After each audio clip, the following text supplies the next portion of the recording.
Filipi pasal 3 ayat 7-8. Tetapi apa yang dahulu merupakan keuntungan bagiku, sekarang kuanggap rugi karena Kristus. Malahan kuanggap rugi karena pengenalan akan Kristus Yesus, Tuhanku, lebih mulia daripada semuanya. Oleh karena Dialah, aku telah melepaskan semuanya itu dan menganggapnya sampah, supaya aku memperoleh Kristus. Suatu kebanggaan jika karena sesuatu yang melekat pada diri kita, membawa kita kepada sebuah kemudahan dalam suatu urusan.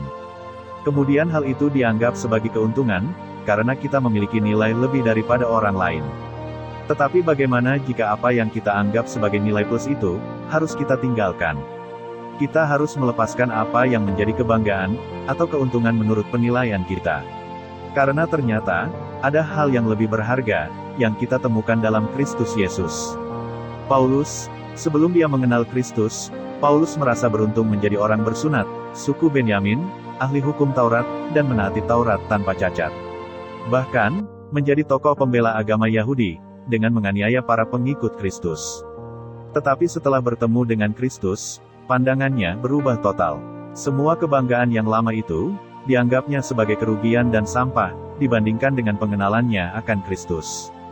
Paulus mendapati bahwa, apa yang dia anggap sebagai keuntungan itu, tidak ada apa-apanya jika dibandingkan dengan pengenalan akan Kristus.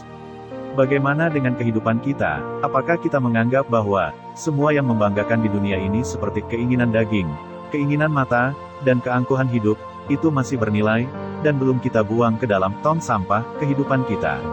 Apakah kita masih menganggap semuanya itu sebagai keuntungan bagi kita? Tuhan sedang mengingatkan kita bahwa Tuhan menghendaki kita mengejar pengenalan akan Kristus, dengan melakukan segala perintahnya, dengan dipimpin oleh Roh-Nya, sehingga kita tidak lagi berfokus kepada kebanggaan duniawi, tetapi berfokus kepada Kristus. Mari kita buang sampah-sampah yang masih kita simpan dalam gudang hati kita, dan marilah kita mengejar pengenalan akan Kristus, dan kuasa kebangkitannya, dan persekutuan dalam penderitaannya. Marilah kita melakukan segala perintah Kristus, dengan dipimpin oleh Roh Kudus. Amin. Selamat pagi, Tuhan memberkati.